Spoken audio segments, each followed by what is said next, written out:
hi. Welcome to Songs for an Autumn Night. At least in the parts of the country where people are watching the show, some of you are experiencing autumn. My friends in Australia are experiencing springtime, I think. And we don't get much season change in California, so we really don't have much autumn to speak of, but I remember Michigan autumns. And my first song is it's a rewrite. Actually, I'm kind of excited about this because it's a rewrite of a song that I wrote back in the early 80s called Evening. And in its original form, it was kind of a sad song, really remembering a love affair that didn't go well for somebody.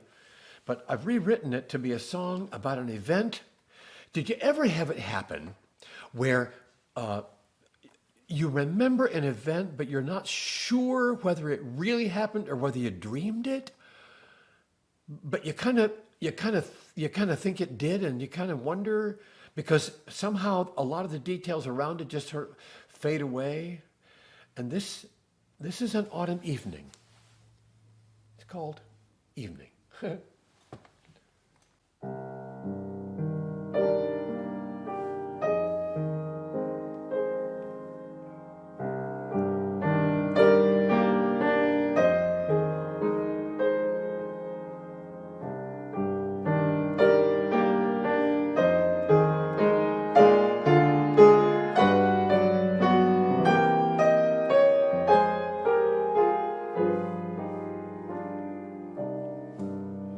When the autumn evening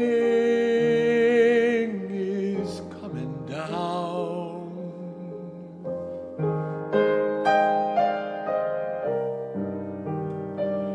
and the twilight falls early on me, and the dancing days of summer become the stepping forward days of fall. That's when I remember you.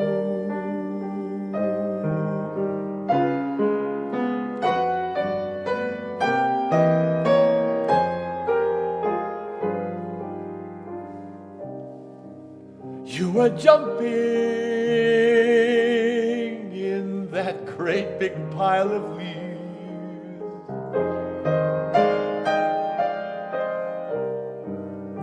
and you called me to come and play with you.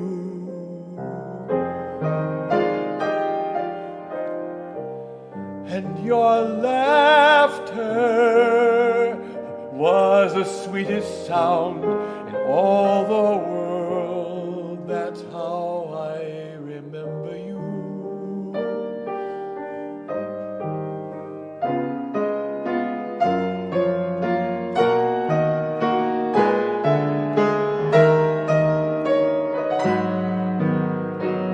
How well I remember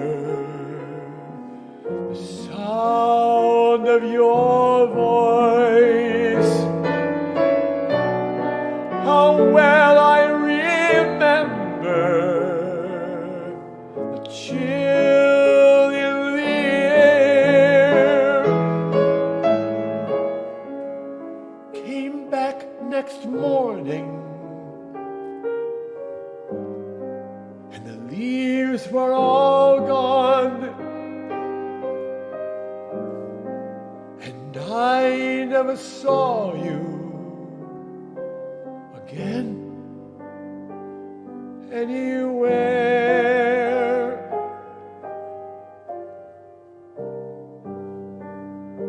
When my workday's done and I'm headed home,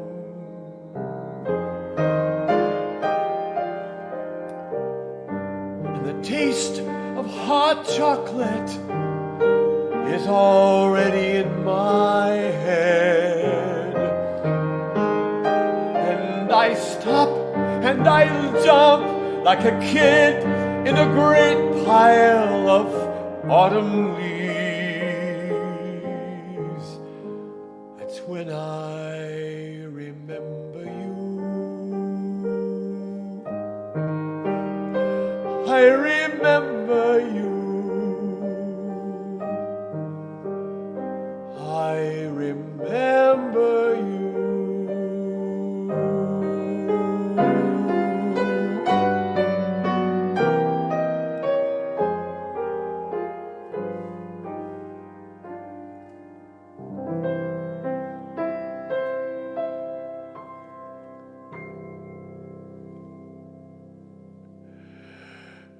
Okay. Next piece is a sing-along, actually. Leaves show us a story about letting go. Leaves show us something about releasing the old and welcoming the new. Leaves, when they don't serve a higher purpose, they're gone. And I wonder what things we need to let go of. I know there are things I have needed to let go of, one of them being travel. But probably for all of us, there are things that we need to let go of, structures and habits, and maybe even as a world, there are some things we need to let go of.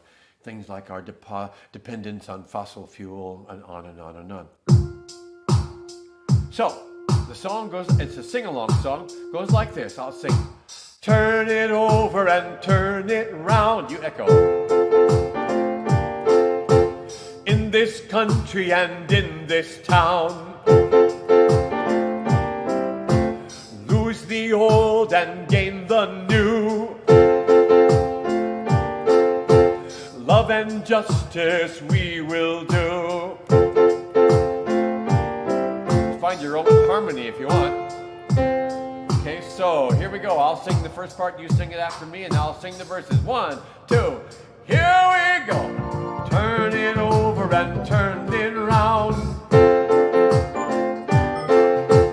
In this country and in this town, lose the old and gain the new. Love and justice we will do. Now it's my turn to sing a little solo, and you can clap your hands or pause or anything you got now. Say, can you see by the dawn's early light, the world's in a mess, and it's time we dare to do the right. Say, do you see by the light of the moon, better make some changes, and we better do it soon. Oh, better make some changes, and we better do it soon. Oh, turn it over and turn it round. Your turn. In this country and in this town, lose the old and gain the new. Love and justice we will do. Now it's my turn to sing a little solo, and you can clap your hands and wiggle your ears. If you know how to do that, I don't know. Oh, do you suppose we can work hand in hand, caring for all the peoples and caring for all the land? It's a long way to go, but I know how we will start. See all the world through a new humble heart. Whoa! See all the world through a new humble heart. Oh, turn it over and turn it around. In this country and in this town, lose the old and gain the new. Love and justice we will do. Oh, is there a place for dreaming in the corners of your mind, in a world where dreams are broken down and dream is hard to find? Well, do you dream and weep sometimes about the way that things should be? Come dreaming, come dreaming. Do you dream of another country where there is no push and shove, and the rich don't rule and we all get fed, and the only law is love, and the neighbor is a neighbor and there is trust and loyalty? Come dreaming, come dreaming. Yeah. When I was young, I daydreamed a lot, and they told me that it would not last. I wouldn't have time for such a waste of my mind in a world that's moving fast. Now that I'm grown, life with no dream is a hell I will not bear. So if it's all right, I'll stand here and see if my dreams are still there. Turn it over and turn it around. Oh yeah! In this country and in this town. And gain the new. Love and justice we will do. Oh, love and justice we will do. Sing it. I said love and justice we will do. Yeah, yeah.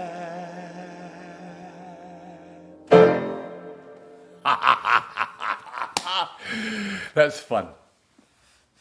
I asked people to write stories or reflections about autumn. And we got some delicious ones. One of the most beautiful ones came from my friend, Patty Highland. I want to introduce Patty to you. Patty is the minister of music at the Lake Travis United Methodist Church in Austin, Texas. I have sung in her church and enjoyed a weekend with them so very much. Patty has been an honored guest at one of our interlude summer retreats. And those of you who were here last week, you heard our wonderful friend Paula D'Arcy. So Patty Highland from Austin, Texas, welcome to the show. Are you here? I am here. Thank you for inviting me. It's such fun to join you tonight. Yay. Oh, I'm so glad you're here. Well, oh, me too. You wrote a beautiful, beautiful reflection, and when we read it, Beverly, and of course everybody knows Beverly, my co-worker and manager, Beverly said, "We got to have Patty on the show." Aww. So we called you up right away, and I think it was Beverly has the best ideas. Usually what happens is I come up with some stuff, and then Beverly says, "Nah, let's fix that," and so she comes up with a better plan. I'm so glad you're here. Why don't you Thank you. tell us a little bit about how you're coping in this strange, wondrous time that we're dealing with here? How are you doing, Patty? How am I doing? It is a strange time. I am leaning into nature and into scripture and just trying to be hopeful, knowing that we will get through this time. Knowing that in God's bigger story, this is just a short time, but also knowing that for us, this feels like forever. But trying to be mindful that, we'll get through this. And when you read God's scripture, there are times when people are yelling and screaming and calling out to God, but God always shows up. And just find great hope in that and great promise. I'm so glad. Well, why don't you read the reflection that you composed for us? And then, with your permission, I would like to try to improvise a song based on what you said, what you read. All right. I'd be glad to do that. Thank you. Go for it. All right. Well, I currently live in Austin, Texas, but I grew up in Clearwater, Florida. Florida is a state not really known for its seasons. As a child growing up, I would read about seasons or maybe see pictures, but I really didn't know what the big deal was about seasons because the idea of fall just wasn't apparent in Florida. Trees didn't change colors. They didn't shed their leaves. The weather hardly changed temperatures. There weren't really strong markers to the beginning of fall, other than you had to start school again. However, when I went off to college, I went 12 hours north to a beautiful part of the country, Greenville, South Carolina, to attend Furman University. And it was there that I really got to learn about fall. I remember that first fall, the weather quickly started changing temperatures and cooling down. So sweatshirts and soft sweaters were quickly added to my wardrobe. And then the trees started changing colors. I remember the incredible beauty of those 4 autumns in the Carolinas. I remember those couple of weeks when the leaves were at their peak. I remember especially the days when the leaves were bright red, orange, and yellow, and then you would feel the cool air on your skin. Especially those days then when the sky was bright blue and the sun was shining, so you'd feel that cool air, but also then the warmth of the sun on your face. All of the colors of God's creation were so incredibly vibrant and beautiful. I fondly remember those autumns with other senses as well, to hear the leaves crunch as you walk on campus, or maybe see the leaves flit about as you are kicking them as you're walking around. You could smell the decay of the leaves, so fragrant and earthy. You could feel the cool breeze on your skin while also feeling the warmth of the sun. Autumn is about death and decay, and yet autumn is also about life. The earth is beautiful in the beauty of death and decay. We return to our origins. We return to our birth, ashes to ashes, and dust to dust. Autumn is a kind of space in between, a time of letting go of what has been, a time of preparation for the rest that comes in winter, and a time of promise of rebirth and renewal that comes in the spring.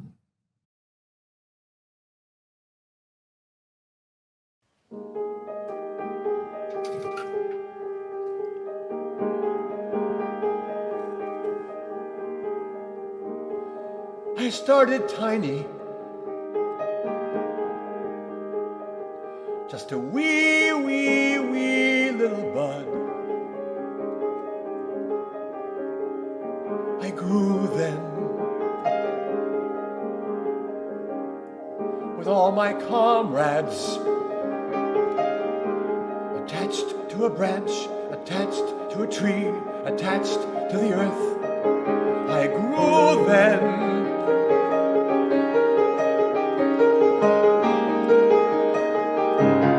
Come full summer,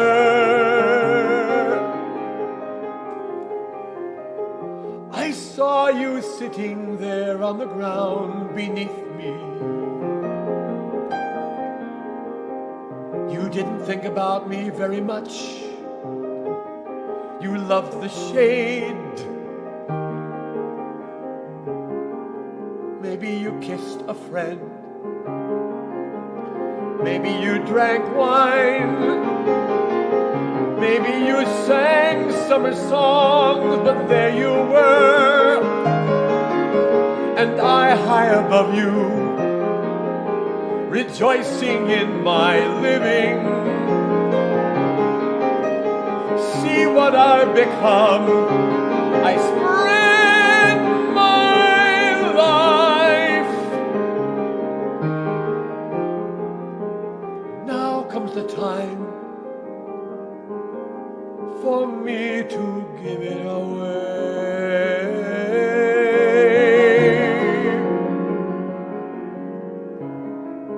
I can feel it. It won't be long now. Everything that lives must give way someday.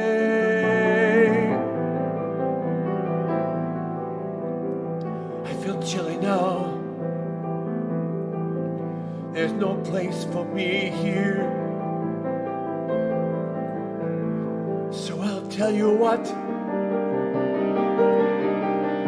I've got to go out. I'm gonna go out.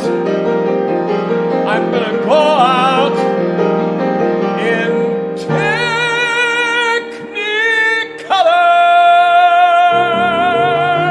I'm gonna go out so bright.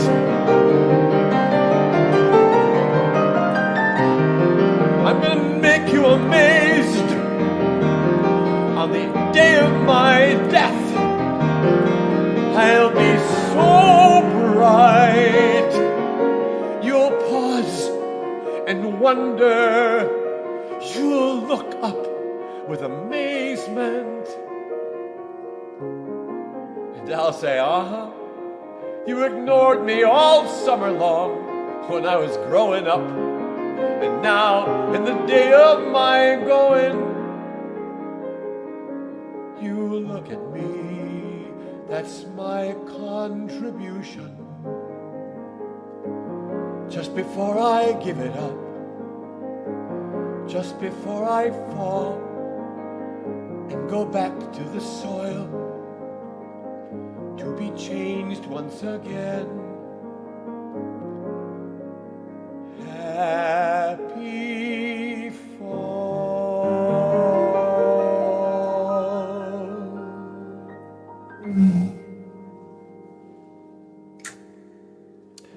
Well, it was a lovely reflection, Patty. Thank you so much. Thank you so much for joining me on the show, and I do hope the day comes when we can be together at Lake Travis again. I'll look forward to it. Weekend, and you have a grand rest of the day, and we'll be talking. I'll look. Good, thanks. We have an embarrassing plentitude of riches today. I'm going to ask my coworker, manager, friend, partner, and best idea person, Beverly Vandermolen, to come on and to introduce our next guest. I'm so excited about this because my friend Emily Jane Style, who you're going to see right here, has been a friend since the 70s.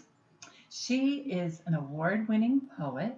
She is an author of a book, Curriculum as Window and Mirror. She was the co-founder of the National Seed Project, which stands for Seeking Educational Equity and Diversity, bringing teachers and leaders together working towards social justice. In 1974, at the church that I was working, she brought me this new record, and she had received at the bookstore she was working at about a new artist whose name was Ken Medema. And I wore out the grooves on that recording because I just had never heard anything like it. And shortly after that, she arranged for us to all work together on a youth convention at Princeton University for 4,000 kids. And kind of the rest is history, except for the fact that we speak with each other at least once every 2 weeks. And there are two, you probably know her name because she is kind of our unofficial MC of these broadcasts because she usually writes little comments as we're going. But when we talk, there are two things that we always say. One is grace abounds. And the other one is we should have lived this long. Style, welcome to the show. Thank you, Beverly. Good to see you, Medema. Oh, it's good to see you too. So how are you doing in this strange and wondrous time? Oh, I too am leaning into nature. These days I live in Carver, Massachusetts, and it's cranberry harvest time. So those little red berries are floating on the surface, and then they're put into these huge trucks. And it's just, I'm not the one having to do the work. I'm the one who gets to bear witness. So nature is part of how I do life and how I bow to life. And I'm also feeling really grateful about the technology of Zoom, in that there are opportunities to be together like this. I have gotten to sit in the front row and learn from all sorts of fabulous people saying encouraging and discerning things. Just today, I listened to Brian Stevenson again, and oh my goodness sakes, it was a serious moment of church. I'm doing good. Speaking of church, we share a common church background, both of us having grown up, and Beverly too, in the sort of a Dutch Calvinist world, the Christian Reformed Church in Michigan. And it's a wonder to share that background and to realize that we have come we have come to so many different and exciting and wonderful places, but still there are parts of that heritage that you just don't want to give up. One of them is grace. We learn I some things, completely yeah, agree, and we learn some also things. I'm cheering the latest version of a tree song that I heard you do just now, and I'm thinking of the tree song way back when, Ah, um, yes. 45 years ago, when we were working together at Princeton. We've worked together on several different projects. One of them that I really enjoyed was the Seed Project, and you were really sort of co-directing that project, which was designed to help teachers experience and learn about and teach for diversity.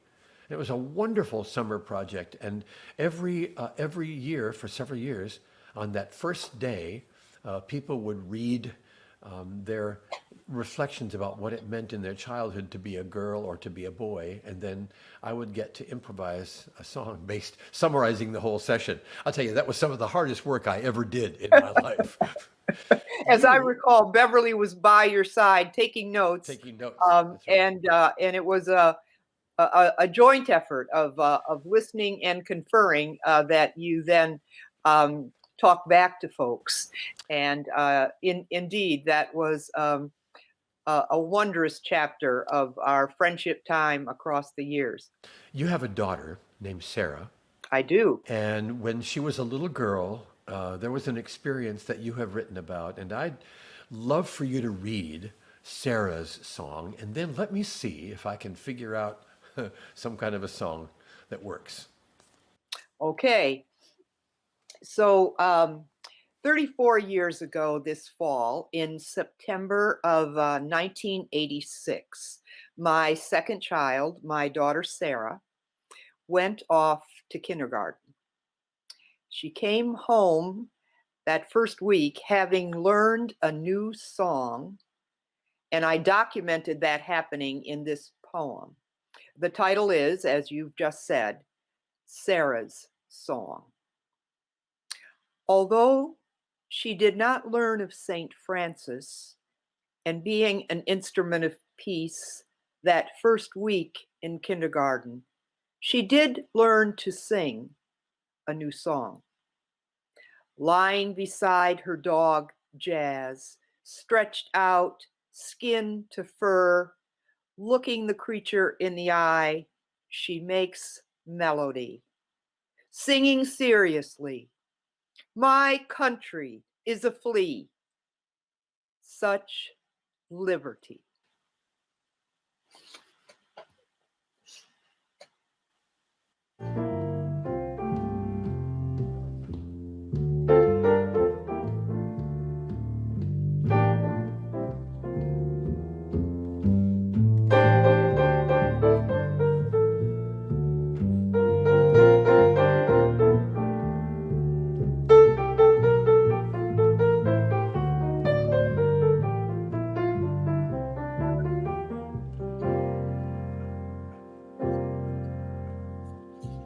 My country is a flea.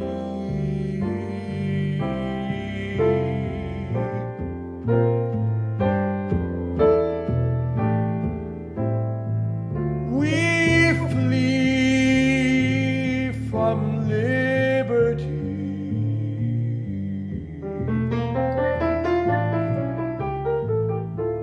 There is supposed liberty for some, captivity for many, camaraderie for a few, naivety for many. What do you think about it now, Sarah? I wonder what's in your mind when you hear those old notes, my country is a flea.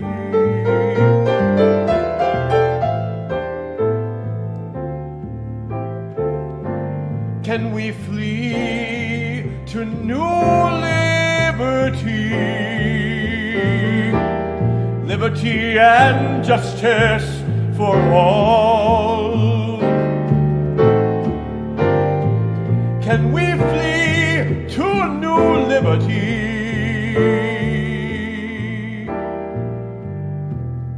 Even in the fall,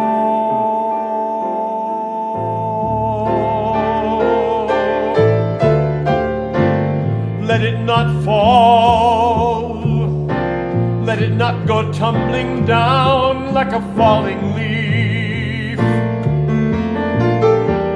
Let it be strong like liberty, like a mighty tree.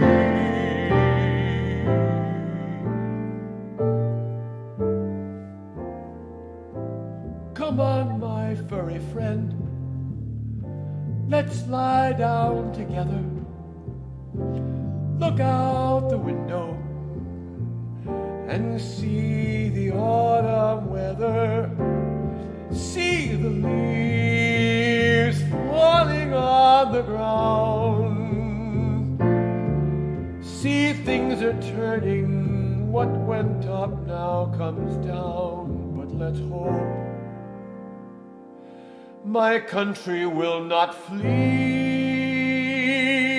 from liberty. For all people, you and me, and even for the lowly flea.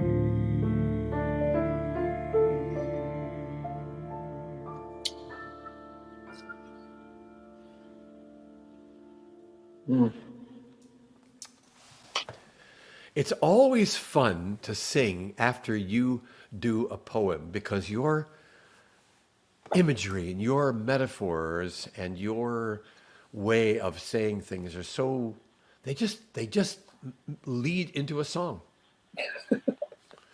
And I think you've got another poem. And I want you to tell us about how you came not only across this poem, but across its author.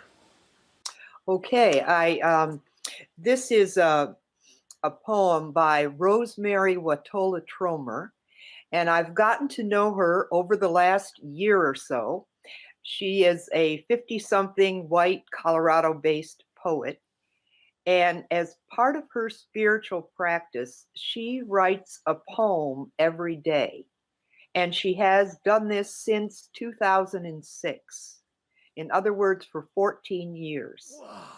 And she sends these across by email. So often part of my devotions in the morning is I open up my email and I see what Rosemary has offered on the page.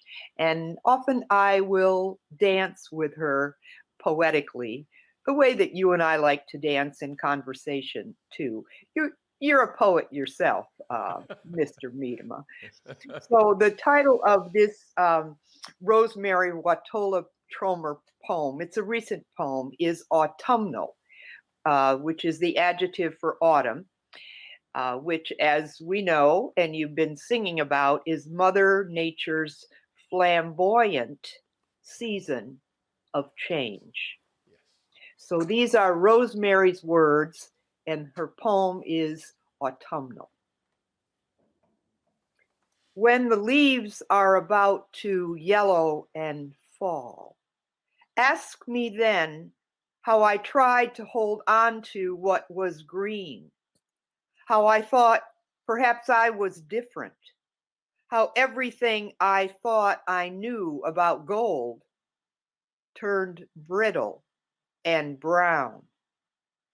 Ask me what it was like to fall then. Sometimes the world's workings feel transparent, and we know ourselves as the world. Sometimes the only words that can find our lips are thank you, though the gifts look nothing like anything we ever thought we wanted. Sometimes gratitude arrives in us, not because we're willing, but because it insists on itself, like a weed like a dandelion, like wind, like change.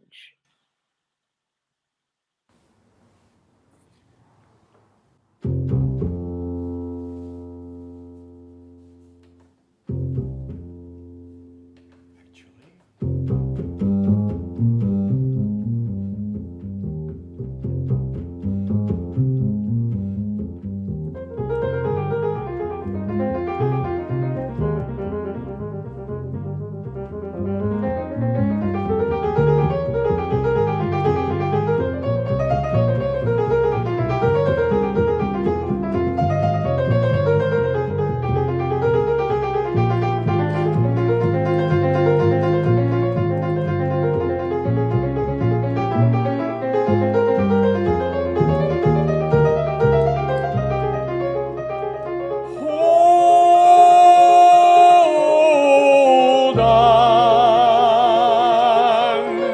said my mother.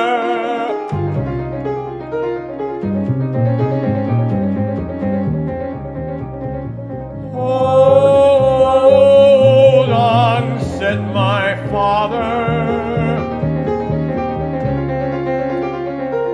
Hold on to what we gave you. Hold on to what you've got. It's green, it's lovely, it's alive.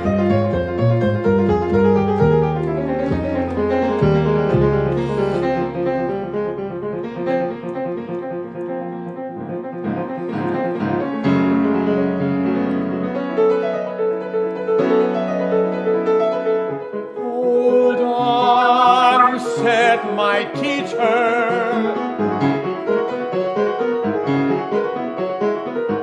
This technique will stand you in good stead for the rest of your life.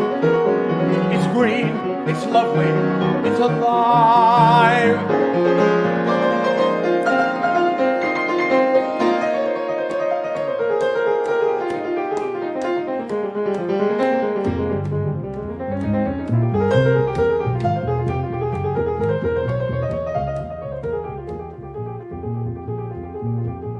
And for a while I did not feel the wind.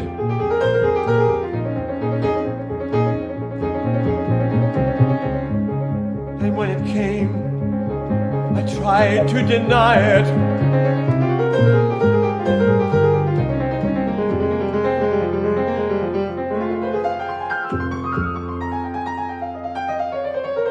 But it kept on blowing, bit by bit, taking down the leaves I so carefully attached. Hold on, said Mom. Hold on, said Dad. It's alive, it's green.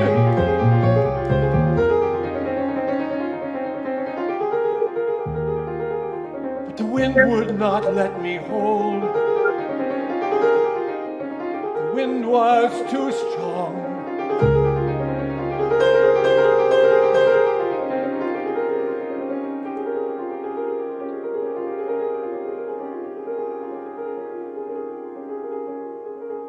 And when the wind had done its work,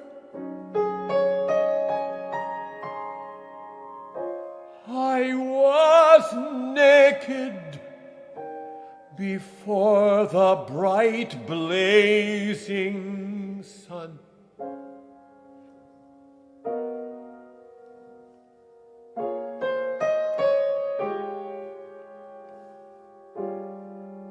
And now as new days dawn and new nights filled with life-giving darkness come, something within me seems to be growing. I cannot see it yet, but I know it's there.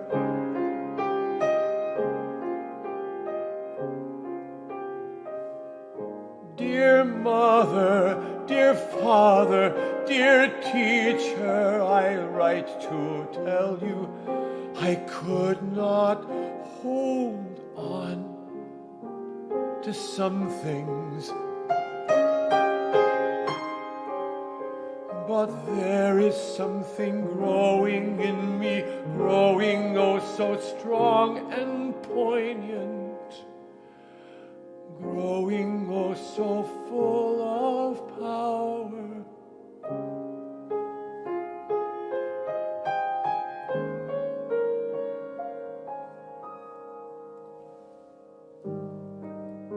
Let it go,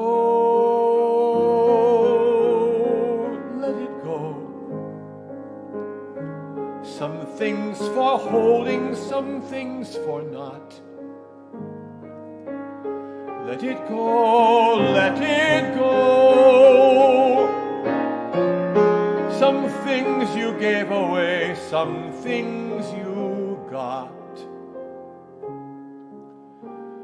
So on a spring morning, sometime in the future, there will be something growing where the old came down,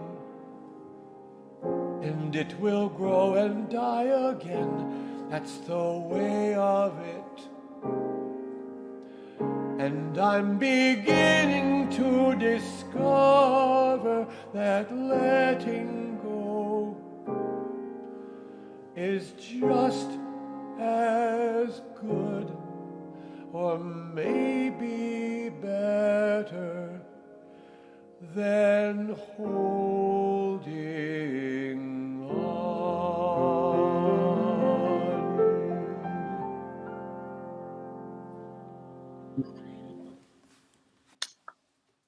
Chucks, that was a long old thing, wasn't it? That was about always reforming. Yes. So what do you think about that? Well, I think that's pretty cool.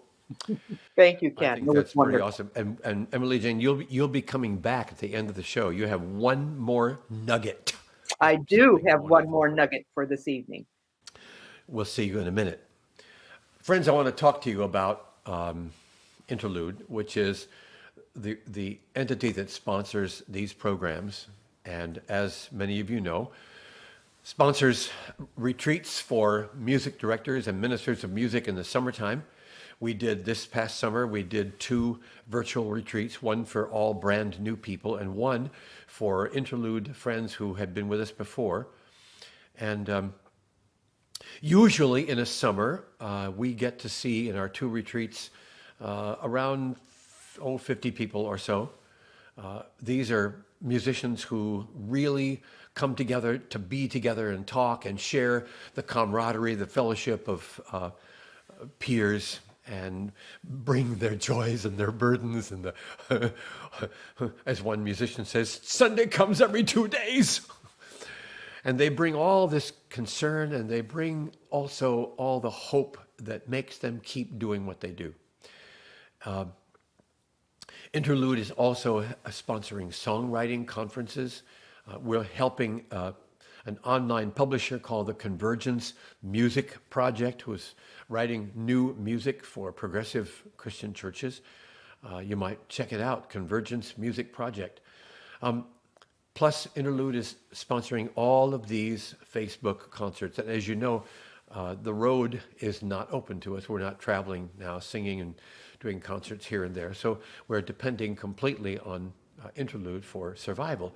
And we have just received a $10,000 matching gift from an anonymous donor who said, if you can raise $10,000 from your friends and partners, I'll put in 10, and that will take you well along the way toward the first quarter of next year.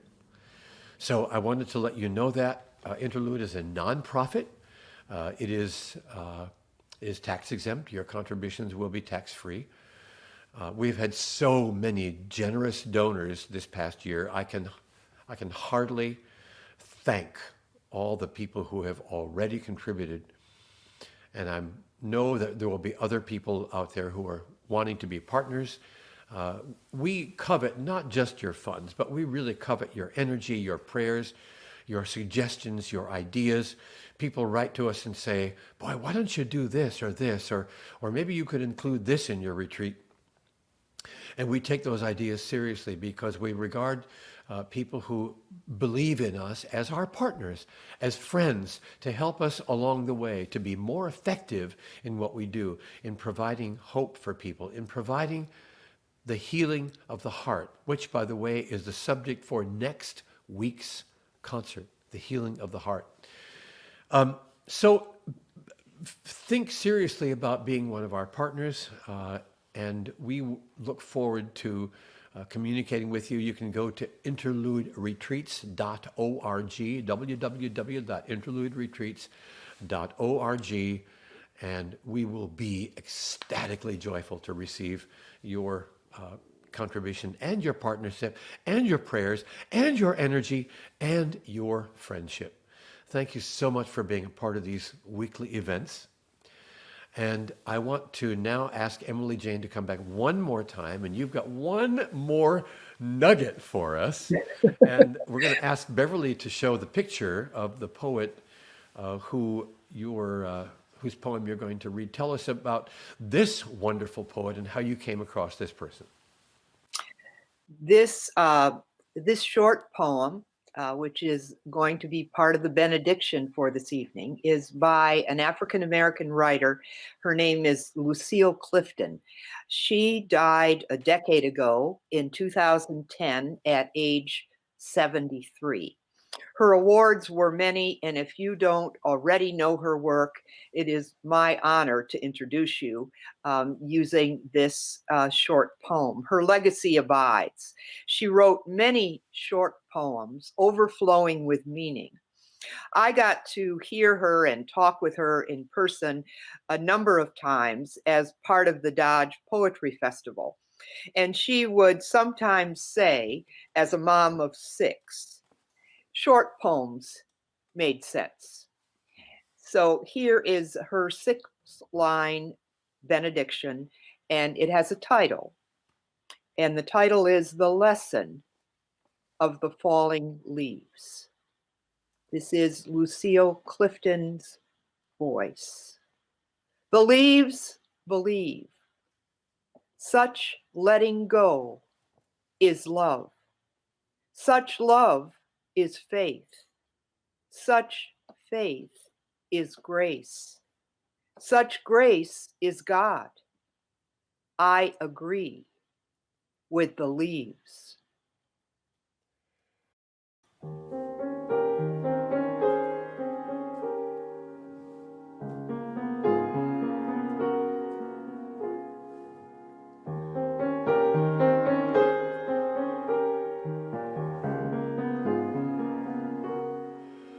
There's a turning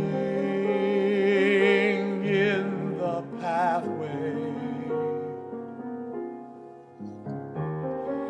that we did not know was there. There are changes in the weather. Skies are cloudy that once were fair, and there's a new song for the singing that we never heard before. Will we always need the leading, but in the turning we needed more.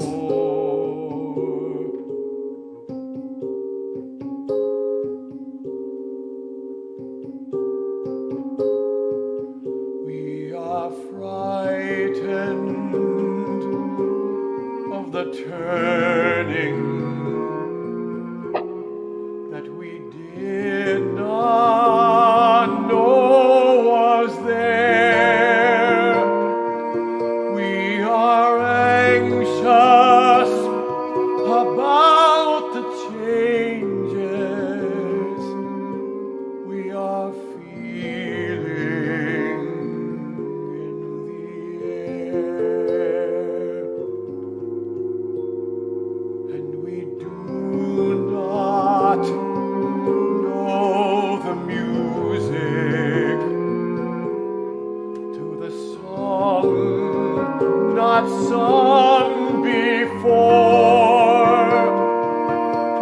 we always need the leading,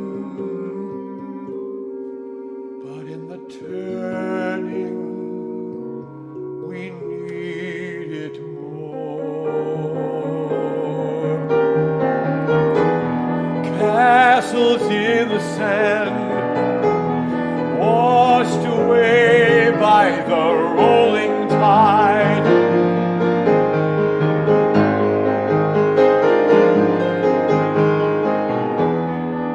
Once upon a time, we rode the waves, but now they're too rough to ride.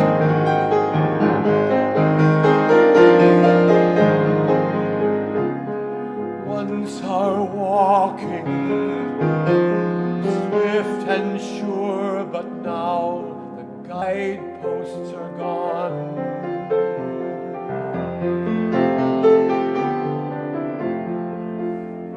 Old roads are ending, no signs to read to tell us how to go on.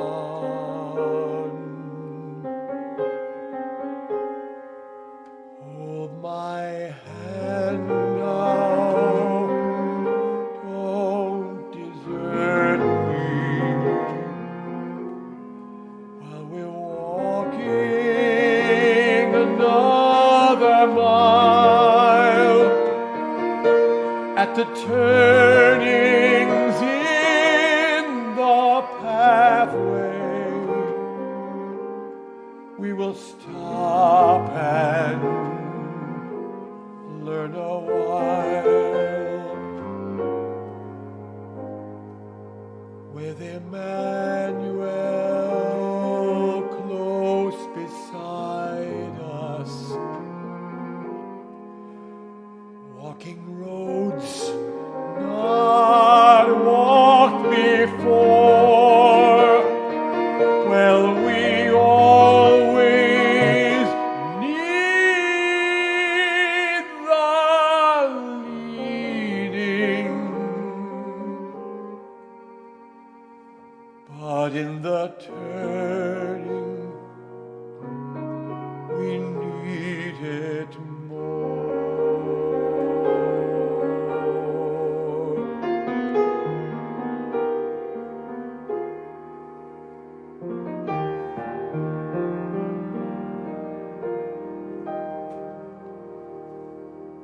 Thanks for being here. Thanks to Emily Jane. Thanks to Patty Highland. Thanks to all you wonderful, wonderful people who've made this such an exciting adventure. Be well, be safe, be strong, be in love. See you next week. And also we want to say thanks to Sonia, who has been behind the screen. She looks like she has a light hat, or maybe that's a halo, Sonia. So we'll see you all next week. Thank you, Medema. Thanks. Thank you. Bye-bye.